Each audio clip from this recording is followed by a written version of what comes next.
Welcome to the HAR.com Consumer Knowledge Series. In this video, we will discuss a seller's disclosure. Sellers in the state of Texas are required by state property code to provide a disclosure to the prospective buyer of any known material defects.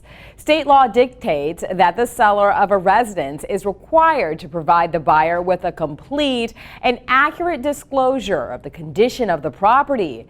This requirement is designed to protect buyers from hidden or undisclosed defects that the seller knows about at the time of the sale.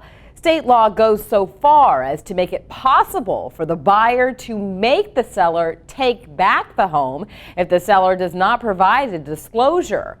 There are some exemptions, so ask your realtor to help you understand these exemptions and whether any of them apply.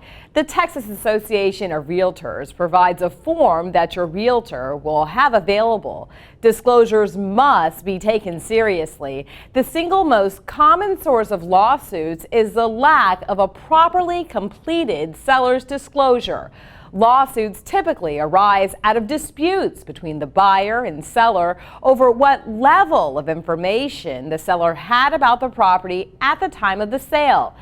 If it can be proven that the seller knew about a defect that was not disclosed to the buyer, then the buyer will have strong grounds to sue the seller and potentially receive some level of compensation for the non-disclosure of the defect.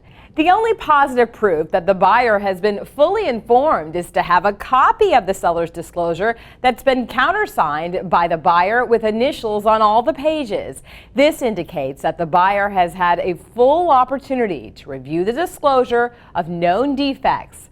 Disclosures are a critical part of any real estate transaction.